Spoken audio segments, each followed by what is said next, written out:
Before we begin, I need to ask you something. Stories like this are not easy to tell, and they are even harder to hear. If you feel the weight of these forgotten voices, if you believe these hidden histories deserve to be uncovered, then subscribe to this channel. It costs nothing, but it keeps these buried truths from fading back into silence. The story begins in a part of Appalachia that time seems to have forgotten, a narrow valley ringed by mountains so steep they cut off the sun for hours each day. The locals speak in whispers about families whose histories are so tangled that no one dares trace them fully. And in the midst of this silence lived a woman whose life would come to define the darkest extremes of human obsession. Her name is almost irrelevant, lost among the many whispered rumors, but the acts she committed ensured that she would be remembered long after her name faded. Imagine a woman, alone, isolated by geography and circumstance, watching the generations of her own family weave together in ways the outside world could never imagine. This is not the story of chance or misfortune. This is the story of deliberate, unsettling choices, choices that would blur the line between mother, wife, and forbidden kin. The house she lived in was modest, wooden, its walls soaked in decades of unspoken secrets. Every board creaked with memory, every corner seemed to hold its own sorrow. Visitors rarely came, and when they did, they left carrying a sense of unease that clung to their clothing like dust. It was here, in this valley forgotten by maps and censored from memory, that the most inbred woman of Appalachia grew not only in age, but in her fascination with the people she was bound to by blood. Her son, like many of her ancestors, was confined to these mountains, carrying the traits and burdens passed down through generations that no one outside could fully comprehend. To understand her, you must understand isolation. Generations of confined bloodlines create an invisible prison where the walls are made of habits, inherited trauma, and unspoken desires. She was not merely a mother, nor merely a woman struggling against circumstance. She was something far darker. A figure who saw in her son not only her flesh, but a reflection of herself, a continuity of the family she was determined to preserve at all costs.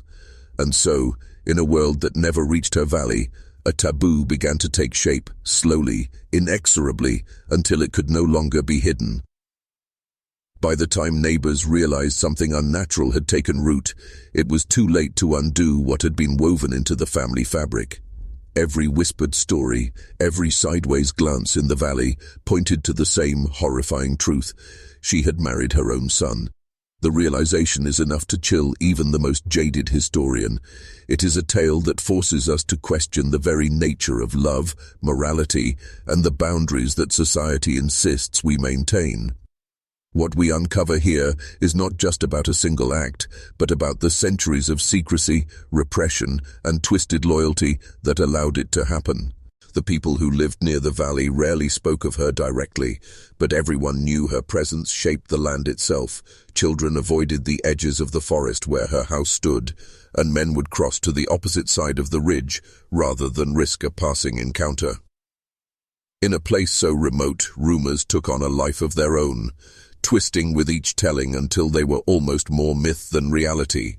Yet, beneath the murmurs and fearful glances, there was a cold, undeniable fact. She had claimed her son as a husband, a choice that defied every law, every moral code, and the instincts of the human heart. Those who dared approach her home reported an air of unnatural stillness. Windows shuttered against the sunlight, the faint smell of smoke lingering even when no fire burned. Inside, the rooms were lined with photographs, journals, and letters, though few dared read them. They told the story of a family trapped by blood, a cycle of inheritance and obsession so relentless it bordered on ritual. Her son, both victim and participant, carried the weight of generations in his bones. Every glance, every word exchanged between them was soaked in a tension the outside world could scarcely comprehend. To understand her, one must also understand the landscape she inhabited. Appalachia's mountains can be both beautiful and cruel, a cradle for isolation and secrecy. Snow can trap entire communities for weeks, and rivers that seem placid from afar can cut through families like knives. She exploited this isolation, nurturing her son in ways that ensured he remained tethered to her will. He was the product of the valley, shaped by its quiet cruelty, and she, in turn, became a symbol of the valley's darkest truths. Psychologists would later call this a case study in the extremes of attachment disorder and inherited trauma, but no textbook could ever convey the suffocating atmosphere of her home. It was a living organism, every creak of the floorboard and flicker of candlelight a reminder of the unnatural bond between mother and son. Friends of neighbors would shiver at the mention of her name, describing a presence that was less human than spectral, as if the valley itself had birthed something that should never have existed. And yet, there was an eerie rationality to her actions. She believed she was preserving the family, honoring the blood that had sustained her through decades of solitude. In her mind, the laws of the outside world were irrelevant. They could not understand the necessity of her devotion. In this secluded valley, she became both queen and prisoner, weaving a web of secrecy so tight that escape seemed impossible.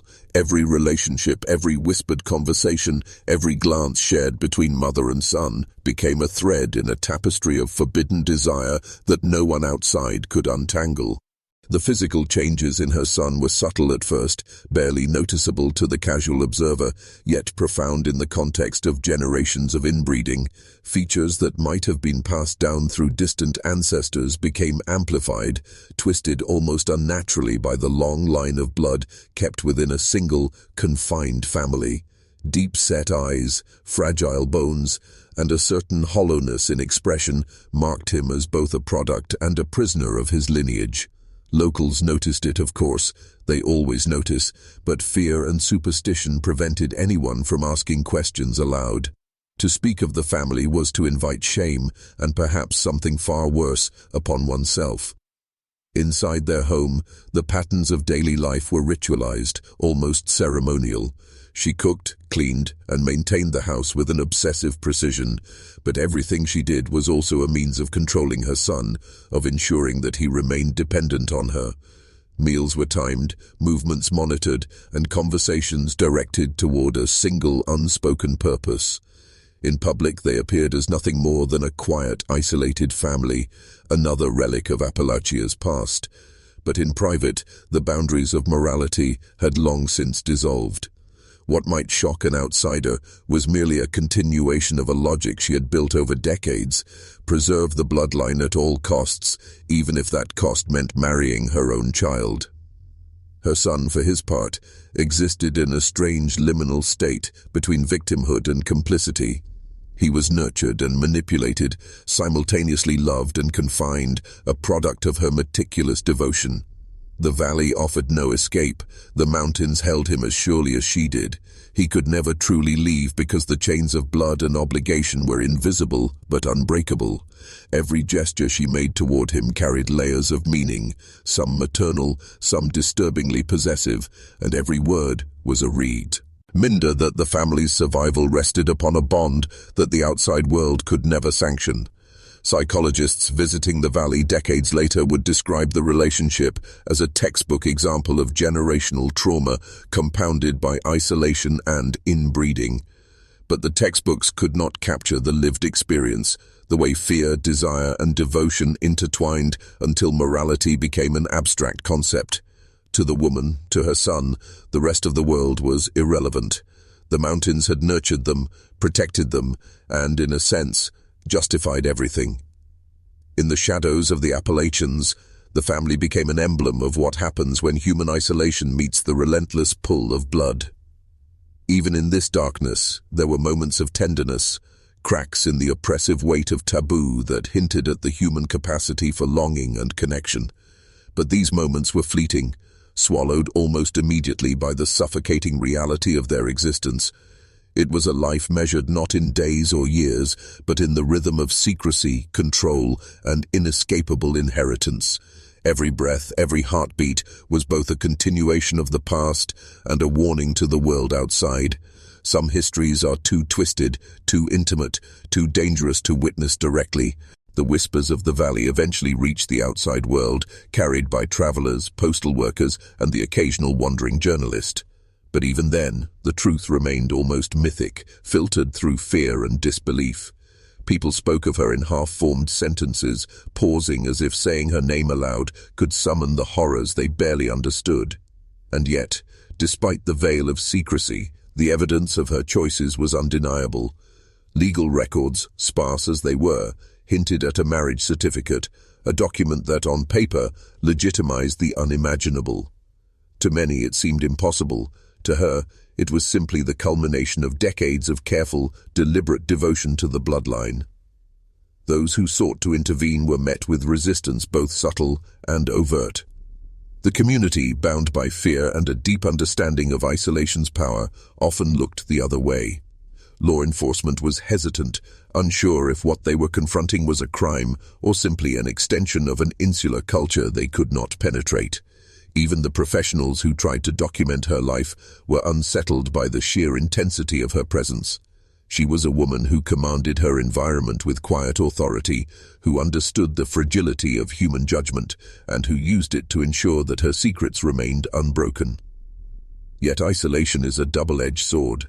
While it protected her from outside interference, it also magnified the psychological strain of her choices. Generations of inbreeding left marks not only on the body, but on the mind. Her son exhibited signs of cognitive and emotional challenges, and while she framed their union as necessary preservation, there were moments where the reality of their shared condition could not be denied. Shadows of fear, guilt, and confusion flickered in their interactions, reminders that even in the most controlled of environments, the human mind resists unnatural constraints. This was not a story of pure evil or malice. It was a story of obsession, loneliness, and the extremes of attachment. She was a mother, a custodian of her family's survival, and a woman who let her desires override societal boundaries. Her story forces us to confront uncomfortable truths, that isolation can warp morality, that devotion can become domination, and that the human instinct to preserve bloodlines can, in extreme circumstances, lead to acts society refuses to name. By the time investigators pieced together the full narrative, the valley had already absorbed the consequences. The legacy of her choices, both biological and psychological, would persist for generations, a testament to what happens when secrecy, obsession, and isolation converge. And for those who stumble upon her story today, it is a cautionary tale, a haunting reminder that some corners of the human experience are best left unexplored, yet are impossible to ignore once discovered. Even as the world outside slowly began to understand the magnitude of her actions, the valley itself remained unchanged. The mountains still loomed indifferent, casting long shadows over the small weathered house where history had taken one of its darkest turns. Nature, in its quiet persistence, seemed almost complicit, as if the very landscape conspired to hide what had occurred within its folds. The wind through the trees whispered secrets the human voice could not carry, and the river that cut through the valley seemed to murmur warnings that few dared to hear. Inside, the rhythms of daily life had become a rigid choreography, each movement dictated by decades of habit and necessity. Her son, now both husband and prisoner, moved through the house with a kind of mechanical obedience, shaped by the dual forces of fear and conditioning. Every meal, every conversation, every glance was a testament to the unnatural bond they shared. And yet, beneath the surface, there were fractures, tiny, almost imperceptible moments where the weight of their reality pressed too heavily upon the soul. She would scold, nurture, and manipulate in equal measure, never allowing a single instant of genuine freedom to penetrate their carefully constructed world. To outsiders, the story could be read as grotesque fascination or horror, but to those who lived it, it was the only world they had ever known. The valley demanded loyalty, and she enforced it with a quiet ruthlessness. Generations of inbreeding had left both physical and psychological scars, and she treated these not as impediments, but as sacred threads tying her son ever closer to her. Every inherited flaw, every shared trait, became evidence of their shared destiny, justification for a bond that society would never sanction. What is perhaps most disturbing is the normalization of the unnatural.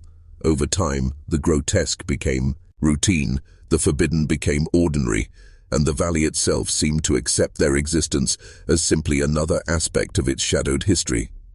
Visitors who stumbled upon the family often reported a chilling calm, a sense that they were witnessing something eternal, a ritualistic preservation of blood that defied understanding.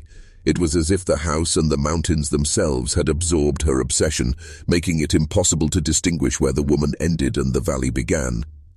And yet, the human heart, fragile, contradictory, and unyielding, remains a wild, unpredictable force. Even in her meticulous control, there were moments of fear, regret, and fleeting doubt. She understood, in some quiet corner of her mind, the enormity of what she had done, the societal horror it represented, and the legacy it would leave. But in the end, the mountains held her secret, the valley carried her truth, and the world outside would never fully comprehend the darkness that had grown in the shadow of Appalachia. By the time her story reached the wider world, it was already layered with myth, rumor, and speculation.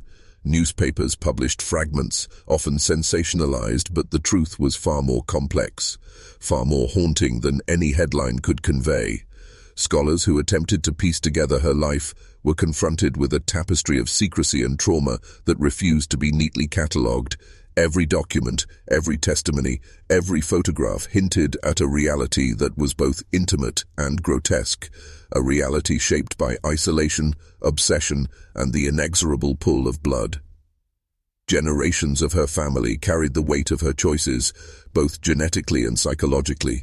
Children born into this lineage bore the marks of inbreeding, the subtle distortions of inherited features, and the echo of a family history that could not be denied. Beyond the physical consequences, there were emotional scars, confusion, misplaced loyalties, and an instinctual bond that had been manipulated from birth.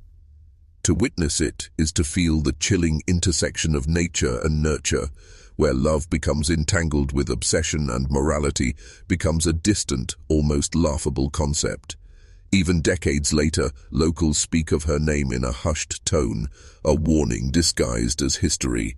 They tell stories not merely to shock, but to remind outsiders of the valley's ability to harbor secrets and the human capacity for choices that defy understanding.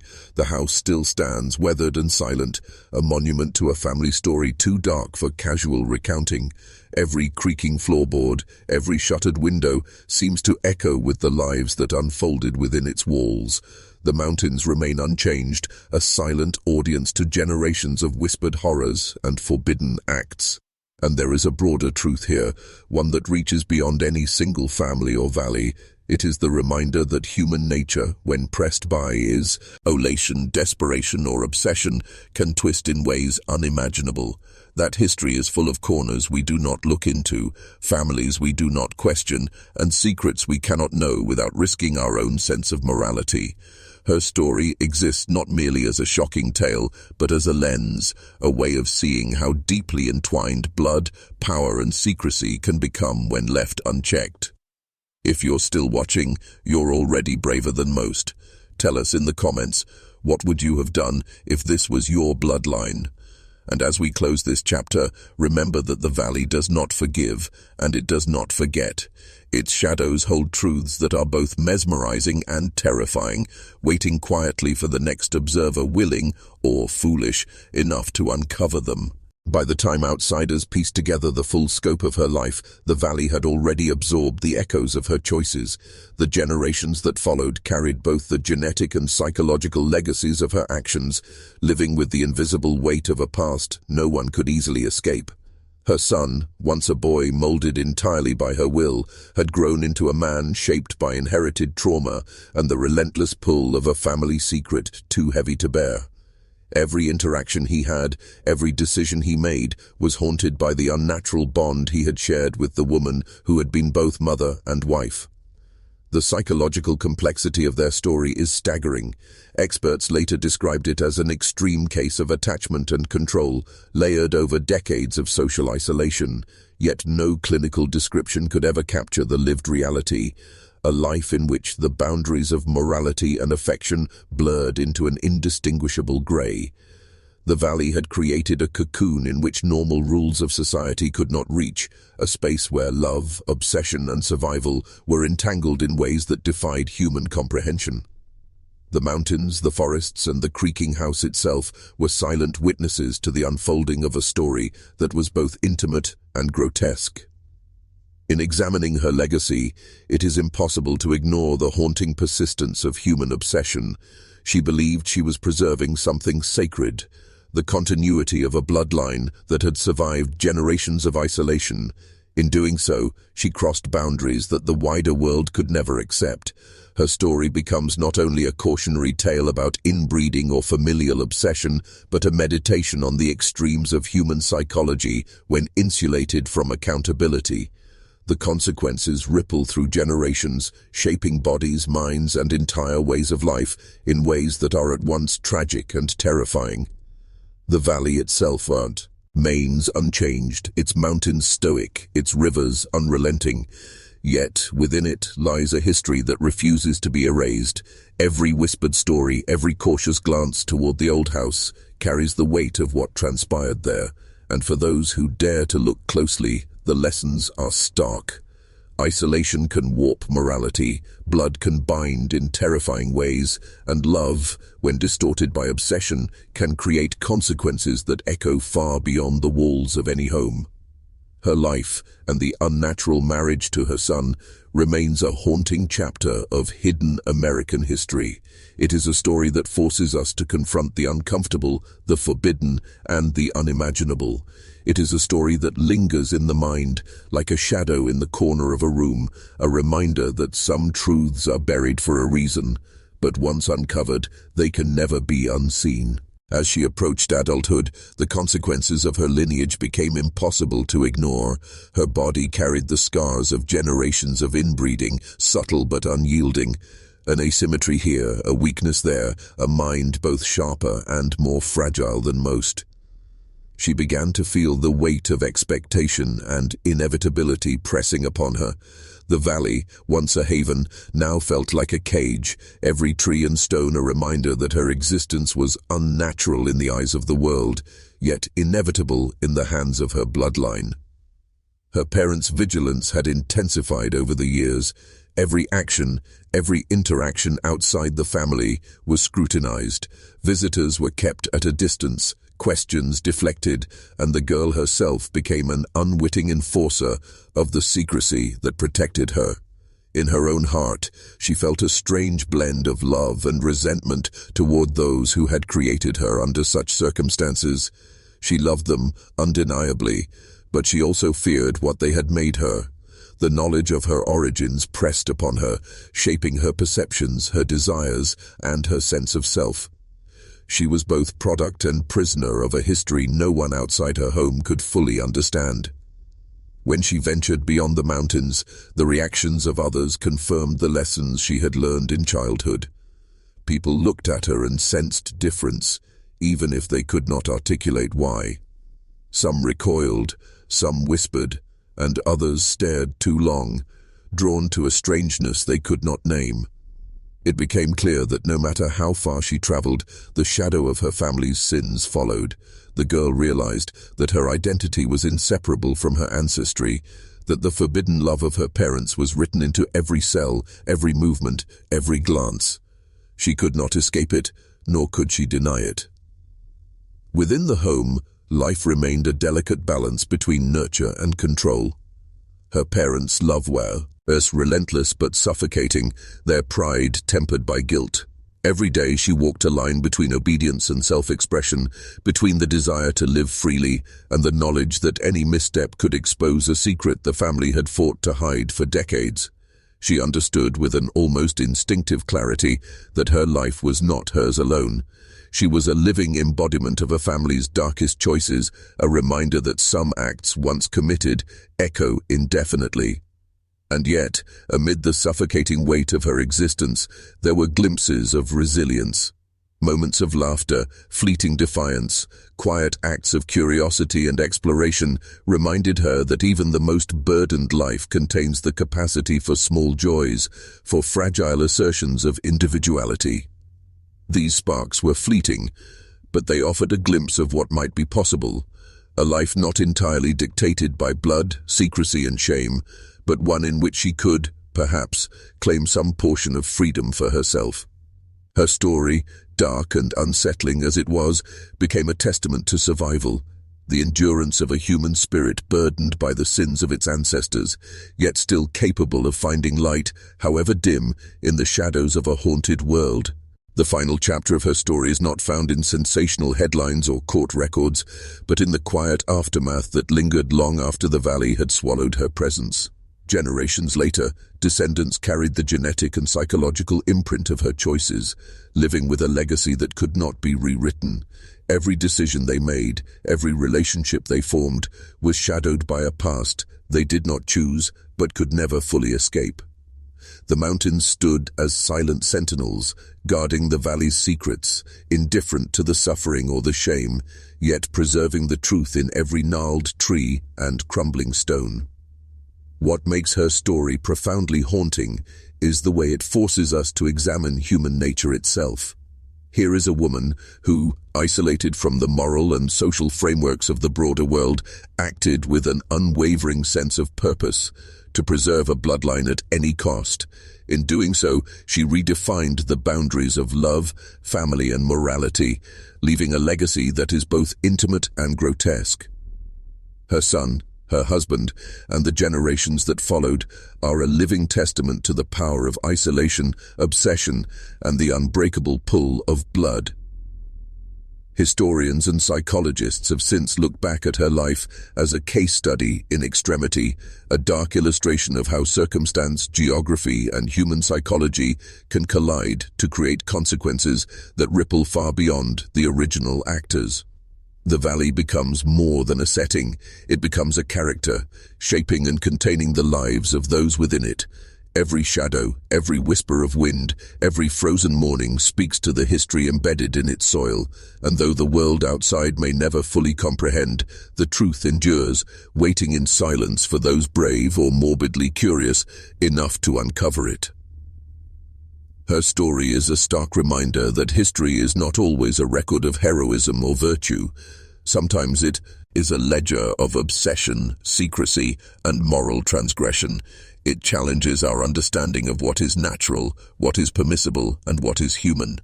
It forces us to confront the uncomfortable knowledge that some families, trapped by isolation and circumstance, can descend into realms of behavior that seem almost unimaginable to those who have never known such confinement.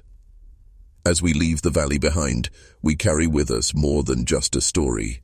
We carry a reflection of humanity at its most extreme, a portrait of desire and control, and a chilling lesson about the shadows that lie in the hidden corners of our world. Some secrets are buried for a reason. Some truths are so dark, so intimate, that they cling to memory like a spectre, haunting anyone who dares to look too closely. And in Appalachia, in that forgotten valley, her legacy remains, an indelible mark of the most inbred woman America has ever known, a testament to the terrifying consequences of obsession, blood, and isolation. The story is over, but its shadow endures.